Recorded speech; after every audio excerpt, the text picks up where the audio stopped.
galing gala. Galing sa gala. And this is Paya Lebar Road. This is Paya Lebar 1.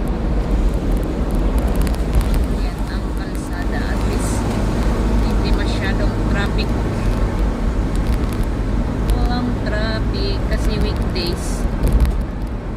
Pag weekends ay napupuno ang kalsada.